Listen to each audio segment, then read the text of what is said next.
Hello viewers, আসসালামু আলাইকুম। আশা করি সবাই ভালো আছেন। আবারও চলে আসলাম আপনাদের মাঝে প্রয়োজনীয় এক ভিডিও নিয়ে।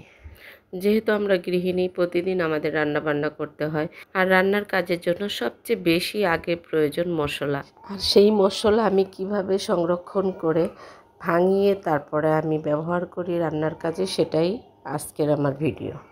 এখানে 2.5 কেজি হলুদ আছে। এই 2.5 কেজি হলুদে আমার 1 বছর চলে যাবে। ধনিয়া আছে 1 কেজি। এখানে 3 কেজি শুকনো মরিচ আমি নিয়েছি, এটা আমার প্রায় 1.5 বছর চলে যাবে। এবার হলুদ, মরিচ সব মশলা আমি বাইরে নিয়ে আসছি মেশিনে ভাঙানোর জন্য। মরিচগুলোর বটু আমি ছাড়িয়ে দিয়েছি, আপনারা চাইলে বটু সহকারে ভাঙাতে পারেন, কোনো সমস্যা নেই।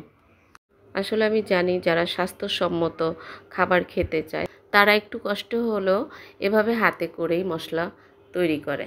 আমার ভিডিও নতুন আপুদের জন্য, যারা নতুন আপুরা আছে তারা মনে করে যে মশলা ভাঙাতে অনেক কষ্ট, অনেক পরিশ্রম। মোটেও না।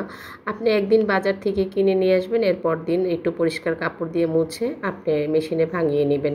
মশলাগুলো মেশিন থেকে ভাঙানোর পরে গরম থাকে, তো সেই ক্ষেত্রে আমি একটি চামিচ দিয়ে ভিতর থেকে নাড়াচাড়া দিয়ে গরমটা বের করে নিচ্ছি। এভাবে পলিথিনের ভিতরে মশলাগুলো রেখে দেব 2 থেকে 3 দিন। তাতে কি হবে, ভিতর থেকে গরমটা বের হয়ে ঠান্ডা হয়ে যাবে। তারপর আমি একটা কৌটা করব। এভাবে করলে মশলা কালো হবে না, দলা পাকাবে না, রং নষ্ট হবে না, ঝাল, রং, গন্ধ একই থাকবে। যারা মশলা অনেক দিন বাসায় রেখে সংরক্ষণ করে খেতে চান তাদের জন্য এই টিপসটা খুবই জরুরি। আমার ভিডিওটি স্কিপ না করে স্টেপ বাই স্টেপ ফলো করলে আপনিও খেতে পারবেন এভাবে পারফেক্ট মশলা বছরের পর বছর। আমি চেষ্টা করি সব ধরনের মশলা বাসায় তৈরি করতে, আর বাসায় তৈরি করে আমি তেহারি, বিরিয়ানি, কাচ্চি, হালিম, নুডলস সব ধরনের খাবার বাসায় তৈরি করি আমার নিজের হাতের মশলা দিয়ে। মশলার রেসিপি আমার চ্যানেলে দেওয়া আছে, আপনারা চাইলে দেখে নিতে পারেন। এটা ধনিয়া। এভাবে আমি সব মশলাগুলো কৌটা করে নিয়েছি। মশলা কৌটা করার আরও একটা টিপস বলে দিচ্ছি।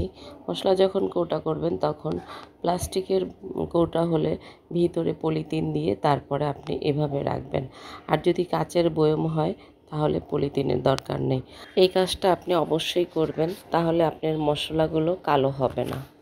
প্লাস্টিকের কৌটা আমি কিভাবে মরিচটা রেখেছি, নিচে একটা পলিথিন দিয়ে আমি মরিচগুলো রেখেছি। এবার আমি পলিথিনটা চাপ দিয়ে রেখে মুখাটা উপর থেকে লাগিয়ে দেব, ব্যাস হয়ে গেছে।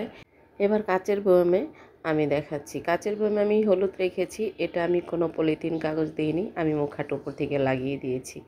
এবার রান্নার কাজে ছোট ছোট কৌটায় করে আমি নিব আর রান্নার কাজে ব্যবহার করব। প্লাস্টিক, কাচের বয়ম যেটাই হোক না কেন, মশলাগুলো খুব যত্ন সহকারে রাখতে হবে, এটাই বড় কথা।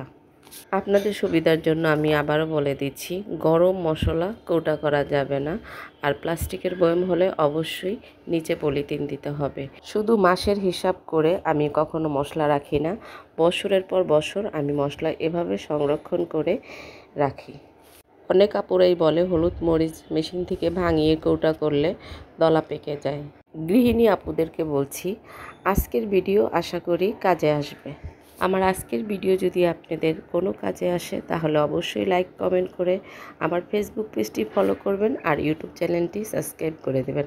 শুধু মশলা না, রমজানে ভাজাপুরি খাওয়ার জন্য যে বেসন তৈরি করি সেই বেসনটা আমি সারা বছর জুড়ে ভাজাপুরি খেতে পারি, ওরকম বেসন আমি তৈরি করি। তাতে কিচ্ছু হয় না, কৌটা ভরে এভাবেই রেখে দিই। আবারও সবাইকে ধন্যবাদ জানিয়ে শেষ করছি আজকের মতো। সবাই ভালো থাকবেন। আসসালামু আলাইকুম।